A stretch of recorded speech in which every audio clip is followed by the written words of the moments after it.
Okay, good morning, everyone. Thank you for joining us today for part 3 of our series of webinars. Today, we will be focusing on SBA Disaster Loan Program and CARES Stimulus Act Paycheck Protection Program and the impact on your employee benefits plan. For today's session, Summit is proud to partner with Regions Bank.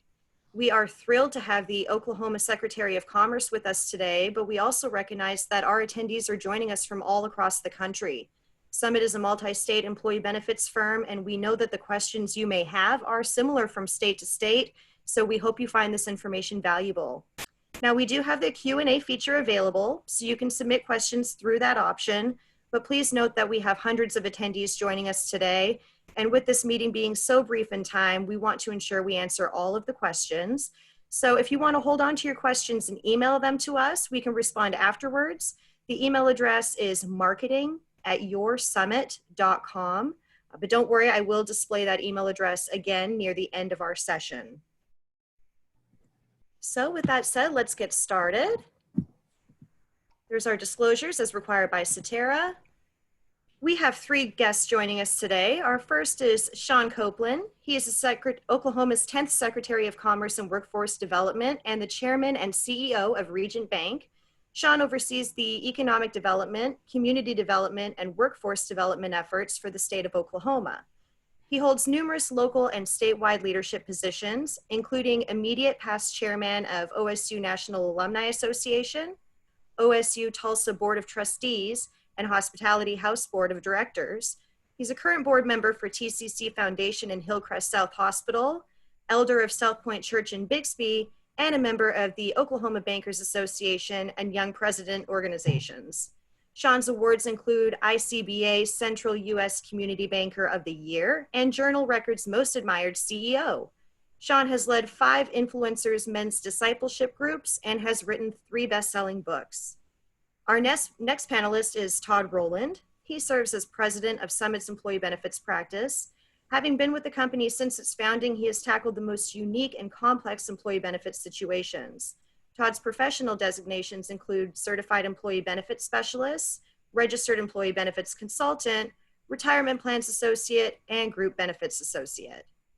Our last panelist is Kaci Skidgel. She is the president of Retirement Plans for Summit.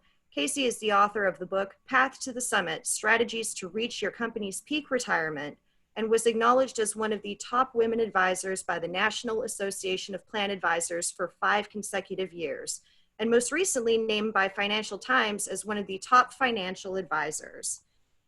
That said, I'm going to hand this session off to Todd now. Thank you, Megan. Appreciate everybody out there dialing in with us. And we want you to know that our thoughts and prayers are with you all, with our state, with our country.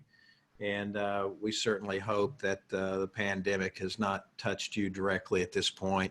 And you have our thoughts in mind if you have been unfortunate. So thankful that you've all joined us this morning. We're going to start out. Kaci has a few comments. I know, as you know, she was introduced. Kaci's the president of the Retirement Plan Division, and we had talked about in the prior weeks comments related to retirement plan committees and considerations and things they should be thinking about, as well as a little bit about the market in the prior town meeting. At this point, Kaci, why don't you share a few comments with us and with the audience.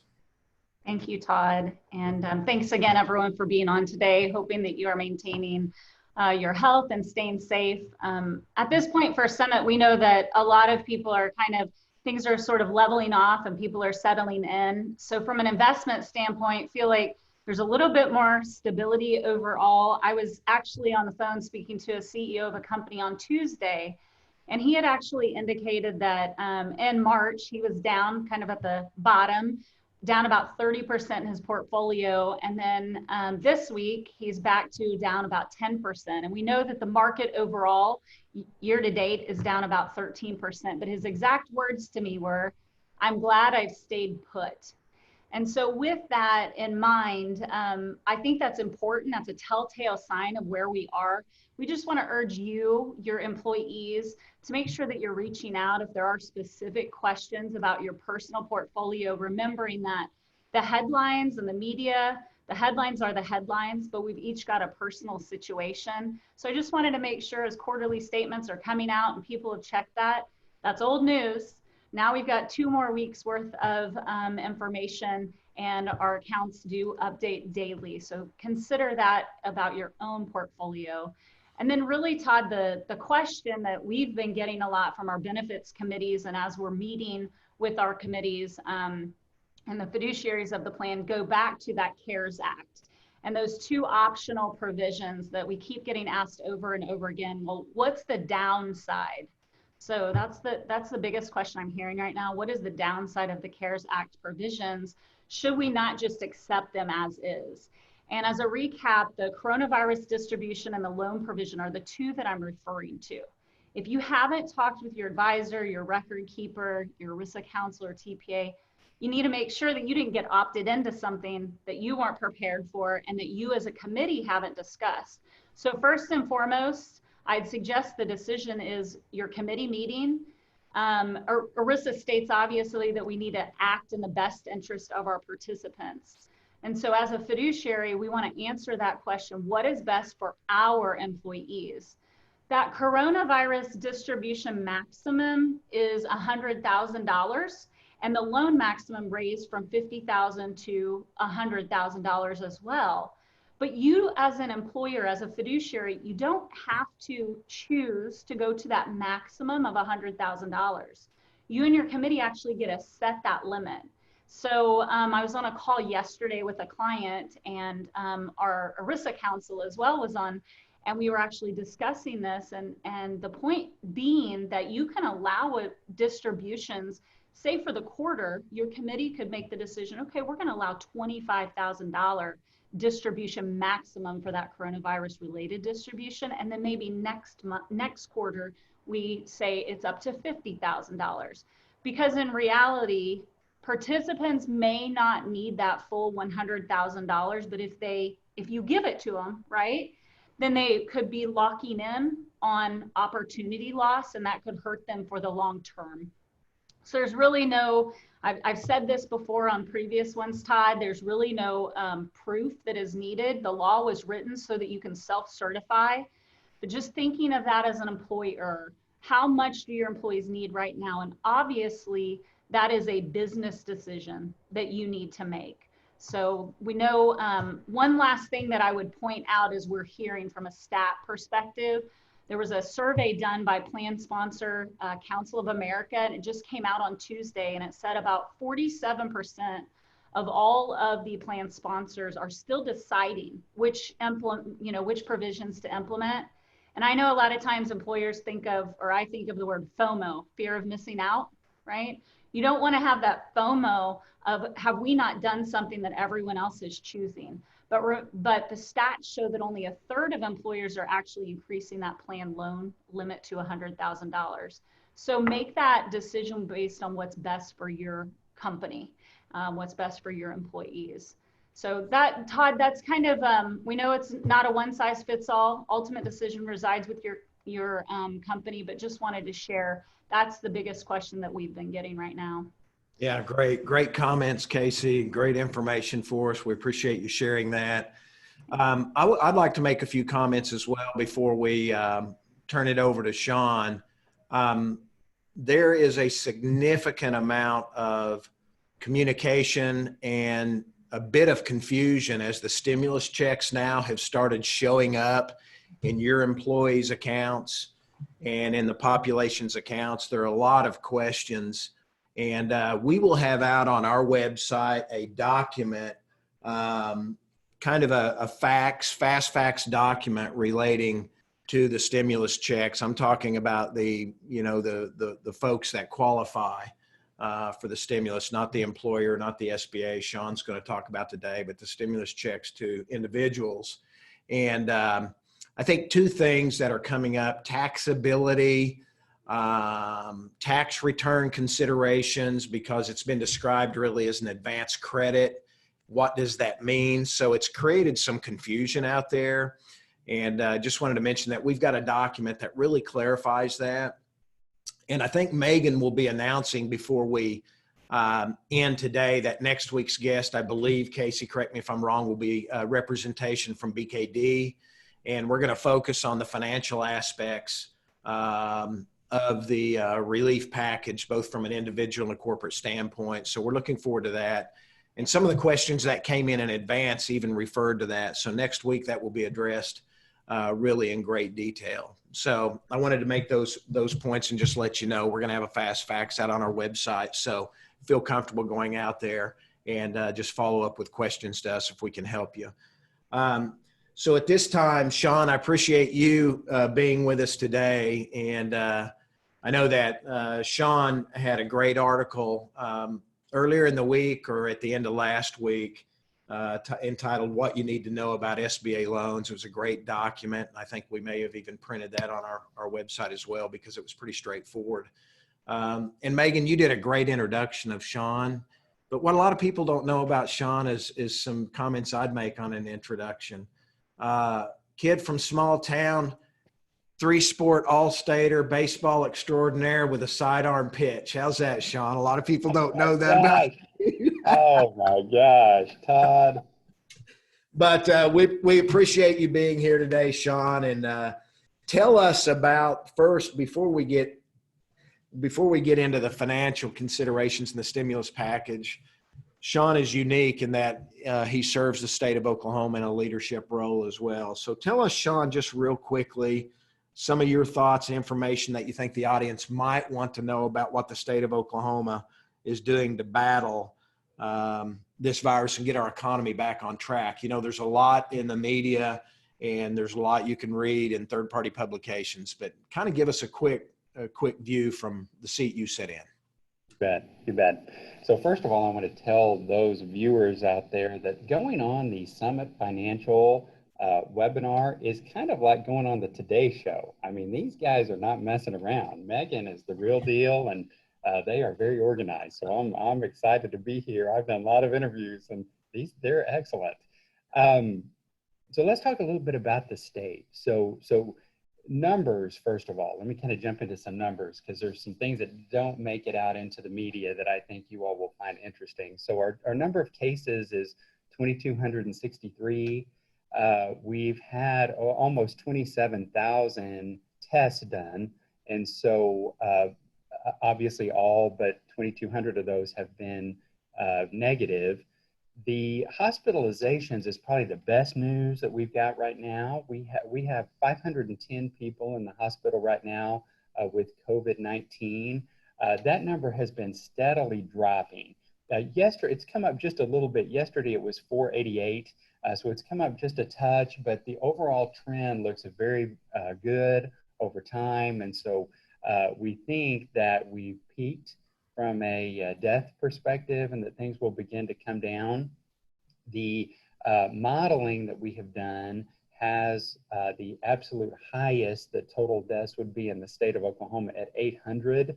It does not look like it's going to approach that. We're at 123 right now, and we have plenty of capacity right now, even at the 800 level. So we feel like we can handle any kind of a surge. Every day at the end of the day, from 5 to 6, we have all of the cabinet members, everyone that's working on COVID-19, Secretary of Health, Commissioner of Health, we meet and do a Zoom call just like this. And you would be super proud of the team that is working on this. We've made tremendous progress over the last 2 weeks in terms of PPE and capacity and all of that. In our, just so you know, our average age of an individual that has passed away from COVID is a little over 73. Of the people of our deaths, of the 123, 100 of them are over the age of 65, 15 are over the age of 50. We haven't had anyone under the age of 18. And almost all of our individuals who have passed have had some prior, typically diabetes or a respiratory type of disease. And so it's very sad to lose anyone, but we do feel like things are beginning to kind of stabilize.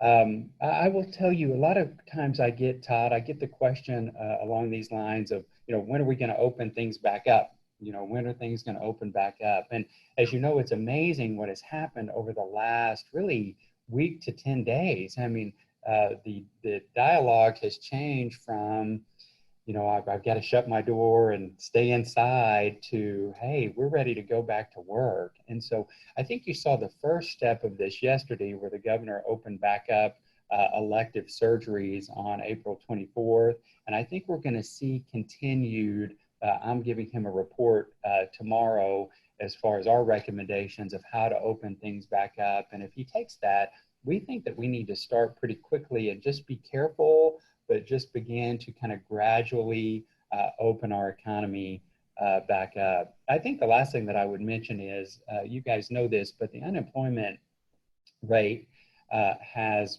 been really amazing in terms of how fast it's increased.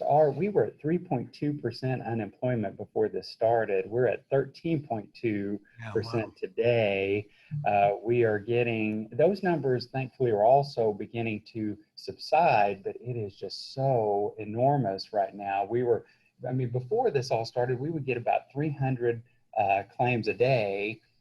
We capped out close to 13,000 claims a day. We were at 8-hour wait times. If you tried to call into OESC, they were at 8 hours. Now they're back down to closer to 25, 30 minutes because we've added a ton of resources in there. But it is a real, it is definitely a real challenge, but I think we've got a good team working on it, and we're going to be working real hard to open this economy back up quickly. Yeah, good deal. Great comment, Sean. I appreciate that. We all appreciate that.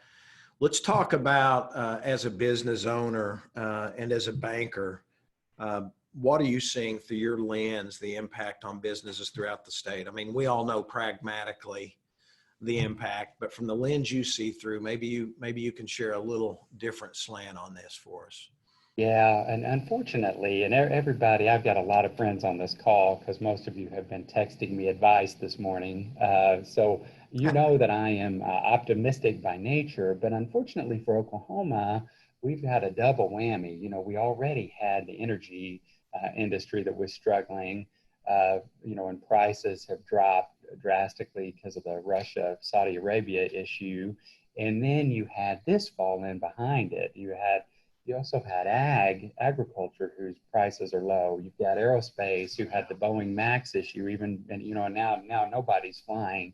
So I mean, it's the real deal now. I mean, no doubt. You've either got businesses that have been forced to close, and those are the ones that just are heartbreaking, or you've got businesses whose clientele has kind of disappeared because they're all staying at home. And then you've got businesses who are having supply chain issues. They can sell stuff, they just can't make it because there's some shipping issue, or there's a challenge in the supply chain. So I mean, it's real. There are clearly businesses who are doing very well, digital based businesses. Right. Amazon's obviously doing great. Grocery stores are doing great, but you are seeing pretty widespread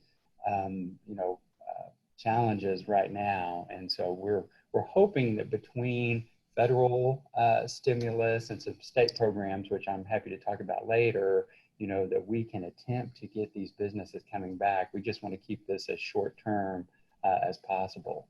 Yeah. Good deal. Great comment, Sean. Now let's switch to what the majority of our audience is here for and wants to hear about. Tell us about the SBA disaster loan program that was launched 2 to 3 weeks ago, and then let's follow that up with payroll protection program launched just last week. Lots of questions, still lots of some ambiguity out there, and so why don't you launch into that for us? Yeah, we'll start with the disaster loan program, and it's also known as EIDL, EIDL program. It stands for Economic Injury Disaster Loans. And this is a program where you apply directly with SBA. You basically go to disasterloan.sba.gov, and you click on Apply Now. You have to register, get a username and a passcode, and then you basically go straight into the application. And this this program is available to any business that meets SBA size standards. And you really can find that out by just Googling SBA size standards is the easiest way. A big chart will come up and it's different for every industry. So it's not like some of them are based upon employees, some are based upon revenues. And so you basically go out there to make sure that you can apply. And then you go into the application. And initially, like everything else, the website was going down and people couldn't get their applications to go through, and we were encouraging them to apply at midnight, or 2 in the morning. And now it seems to have gotten better. The wait times for people are 2 to 3 weeks, which I know is maddening for everybody, but they're obviously processing through millions and millions of applications. But the way this program works is it is a long-term line of credit. So you don't even put in an amount. One of our questions was, how do I decide on my amount? You don't even put that in. You just put in your financials and your projections, and SBA will come back to you with a proposed amount. I would personally make things look as bad as I could so that you can get the biggest amount possible, because you don't have to use it. Again, it's a credit line and you just advance on it as you need it, and then you can pay it back. The rate's fixed at 3.75. They'll come in subordinate to your bank financing, so you're not going to have any problems there. And so I think it's an excellent way for companies to get capital, cheap capital right now when we all need it.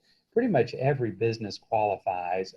Churches, unfortunately, do not qualify for this program. Farmers and ranchers don't qualify for this program. Marijuana businesses, Todd, I'm sorry, your side business does not qualify for either of these programs. Thank you. That's not an accurate statement for the record, but thank you.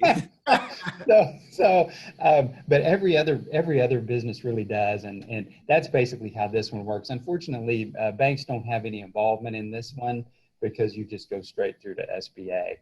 I'll just answer the most often asked question. I've applied and I haven't heard anything back. What do I do? And even the SBA people, their best answer is just wait to get your email. But you can also, they have an 800 helpline on there that I've had people have luck calling through there to get an update. Yeah, and Sean, how about the number of applications versus what might be left? I mean, is there still an opportunity, or is that maxed out now, that fund, the loan fund, or do you know at this point? Todd, that one, so that's the $1 million question on both of these. And let me literally tell you that the minute that I got on this call, I got a text from our Oklahoma City president saying that the payment protection program, which I know we're going to go into next, is now off of the SBA portal, which would indicate that they have now maxed out on funding. I had a text conversation with Senator Langford early this morning, and he is confident they're going to get funding.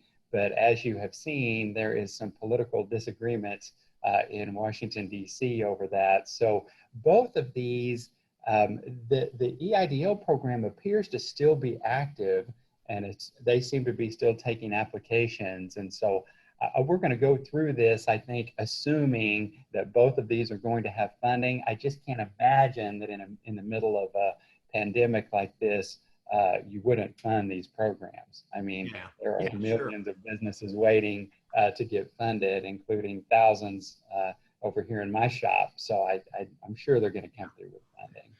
I had a question that came in, and the individual mentioned they've got to leave, but they asked if I would please address this before they have to leave. So the question is, can organizations out there apply for both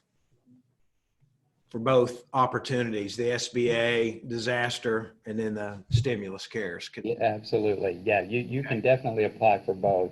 So when you try to roll out a $349 billion program in a week, there's going to be a lot of misinformation. And literally every day we get an SBA guidance, and a lot of times it's different from what they sent us the day before. So there was a period where they were saying that you could not apply for both, but you absolutely can now. They just need to have a different purpose. So when you apply for the EIDL program, the one we just talked about, do not put payroll in as the purpose because that's the purpose of the PPP program. Put in there operating expenses or marketing or capital expenses, whatever the case may be. Just don't put, just so they don't have the same purpose. That's the only rule. Yeah, that makes sense. Yeah, that great information there, Sean, for sure. I know multiple folks have been wondering that or questioning that. So let's transition now to the Stimulus Act, the CARE Stimulus Act. And as I mentioned, I know that on an individual basis, folks are starting now to see the deposits hit their bank accounts. But let's talk about the entities out there who've applied and talk to us about that. Yeah, this is always the topic of the day, and so let me do a once over real quick on the Paycheck Protection Program, both for small businesses and for independent contractors and sole proprietors. It's a little bit different for each. So, and again, we're going to assume that it's going to be funded. As of yesterday, there were a little over 1 million businesses that had gotten funded, and about 26,000 here in Oklahoma. So this program, assuming funding, is available till June 30. The loans have 100% SBA guarantee. There's no, and that's why this is not a credit product. So first of all, if you're going to a bank and they're asking you to provide a bunch of tax returns or financial statements, you need to say time out. That's not what this is. This is really a grant product to get you payroll for your people for really 10 weeks. So basically there's no personal guarantee, no collateral, no nothing required, no fees to the borrower. It's available to small businesses up to 500 people or entities that, if you're a NAICS code 72, which is restaurants and hospitality, you can have more than 500 as long as you have less than 500 in a location. So like a McNally's or a Promise Hotels here in town will qualify for this, although they might have more than 500 employees. You've got SBA size standards also qualify. So maybe even if you have over 500, go to that SBA size standard chart that I mentioned earlier and take a look and make sure, because your industry might be higher, so you might still qualify. Let me talk a little bit about ownership, because just on the front end, this is really the biggest kind of confusion in the program. If you're owned by a private equity firm that owns a number of other companies and all together they have more than 500 employees, unfortunately, you do not qualify. If you are owned by a foreign entity and they own 51% or more of you, you do not qualify. If you're owned by another company and that company and you together have more than 500 employees, you don't qualify. But other than that, if you're independent owned, and most of our companies are, and you have less than 500 employees, you are in. This program, of course, is operated through local banks, and pretty much every bank I know of is providing these loans. The banks make a fee whenever they book them, so they want to book them, but they also want to book them because they want to help their clients survive through this. The loan amount is 2.5 times your average monthly payroll. And that is calculated by, you can either take the 2019 calendar year and add up all your payroll costs. And it's everything you can think of. I mean, it's health insurance, retirement, it's vacation time, personal time, really your gross payroll costs. For 2019, you can actually even include federal and state taxes on the employee side can go into that. For 19, you just can't include those from February 15th through June the 30th, which is the covered period of the act. And I don't really know why you can't include them, but you can't include them during that time frame. So you can either take 2019 calendar year, or if it benefits you, you can also take the last 12 months. So if you're applying now and it's April, you can take March and go back 12 months and use that as your average monthly payroll. They'll multiply that times 2.5, and that's the loan basically that you will get. You cannot count independent contractors. You cannot count sole proprietors. So 1099 employees that you have, you cannot count them, but they can apply on their own, which I'm going to talk about here in just a moment. You also cannot count, and I've gotten about 5 different stories on this, but I just talked to literally someone in DC with SBA, and you cannot count temporary employees. Those employees are counted through the temporary agency. So I've been asked that question a lot. So that agency counts them on their payroll, not the company that has the temporary employee. I was told 100% different than that yesterday by our local people, but I'm confident I'm at the right source, and so you can't count them. You also cannot count payroll over 100,000. So if you have somebody that's making over 100,000, you can only count their payroll up to 100. You can still count all of their retirement, insurance, all that jazz. To get the loan forgiven, so basically you're going to go to the bank, you're going to provide them with some information. What they do is they key that information into an SBA system called ETRAN, and they get back an ETRAN number, which is like your SBA loan number. When they get that back, you're good. That means the funding's been reserved. You've gone through kind of a basic check. Like I've had some clients or some friends that have been denied through ETRAN because they had maybe an old SBA charge-off loan or some issue in the past. So once you make it through that, you're okay.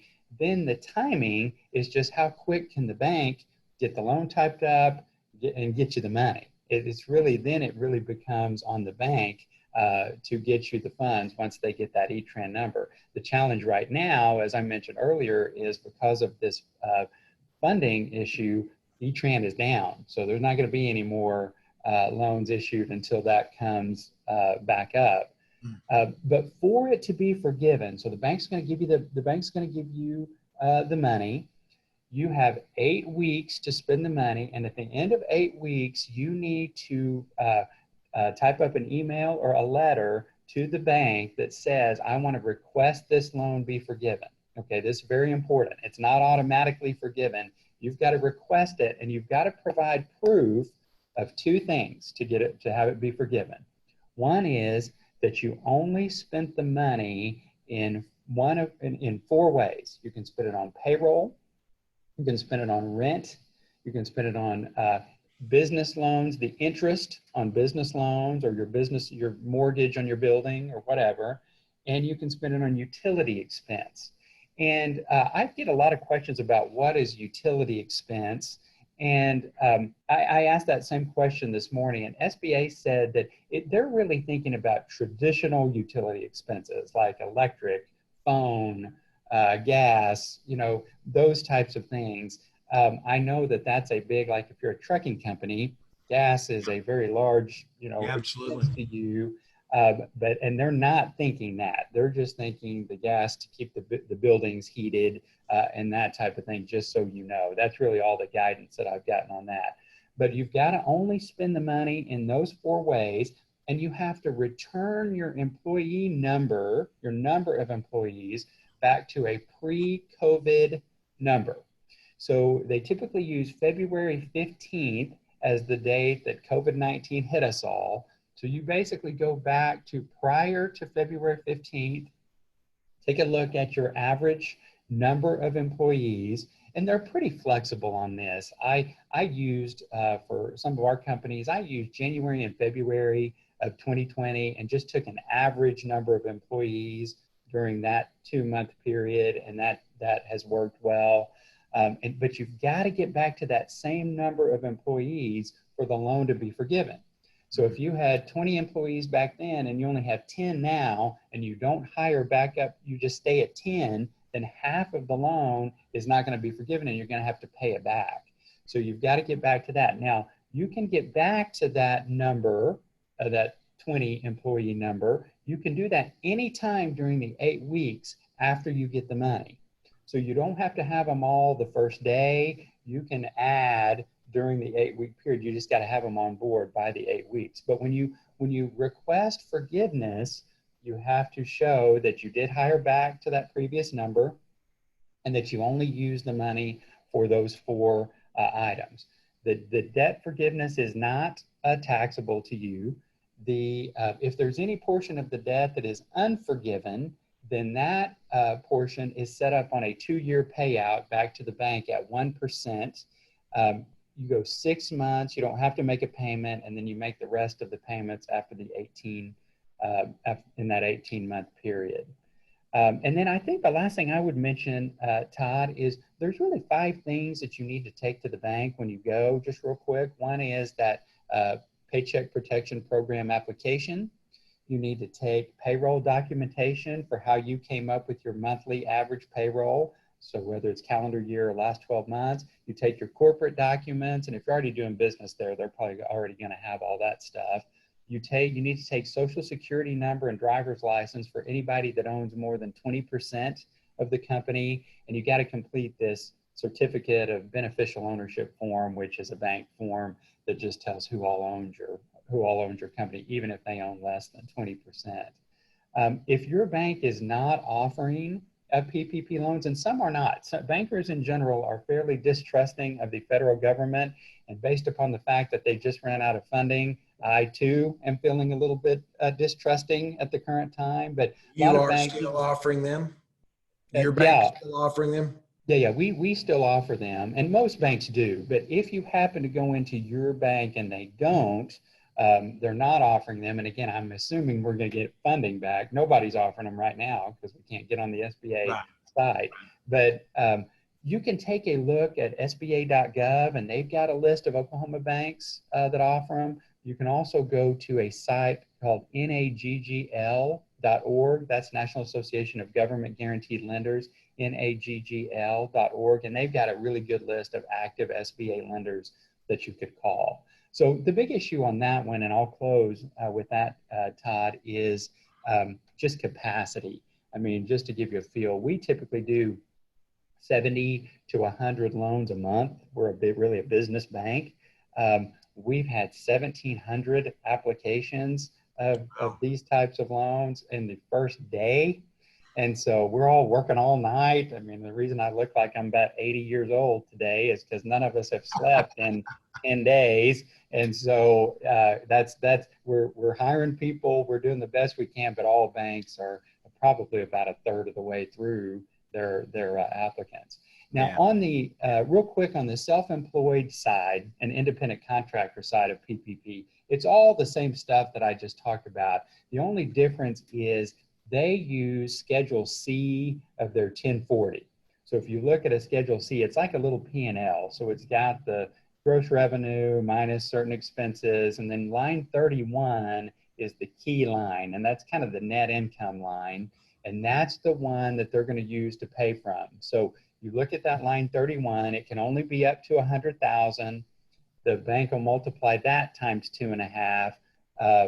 Well, you'll divide it by 12 to get a monthly number, multiply it times 2.5, and that's how you'll get your loan there on the self-employed side. So have all of your 1099 and self-employed people apply. We got one trucking company that is sending us 3,500 applicants for every one of their truck drivers, and they should. I mean, it's like they're getting a 2.5 month bonus, you know, for free, and they're still working. So I mean, it's a great deal for them. Sure. Well, we have tons of questions, and I want everybody out there to know that we're going to access the appropriate expertise and be able to answer your questions. We appreciate it. We have so many we just couldn't get to, and we apologize for that. Sean, thank you today. I think it's great information. Of course, the timing is very good, and it's extraordinarily relevant. And, you know, it's becoming cliche, I know, but we are all in this together. And as business owners, we're all facing a lot of the same issues, but we're going to get through this collectively in the best way, in the best fashion possible. So appreciate your time today. Megan, at this point, I think I'll turn it back over to you. Wonderful. Thank you so much for that, Todd. Okay, so I'd like to thank everybody for your time today. Thank you to Sean, Todd, and Kaci for sharing this valuable information with us. We'd like to thank everyone who joined us for today's session. Please be sure to follow us on social media as we continue to plan more webinars related to COVID-19 and its impact. Part 4 of this webinar series is scheduled for next Thursday, April 23rd at the same time. As Todd had mentioned earlier, that session will be focused on tax implications with special guest Angie Tai, who is the Director of Tax Strategies from BKD CPAs and Advisors.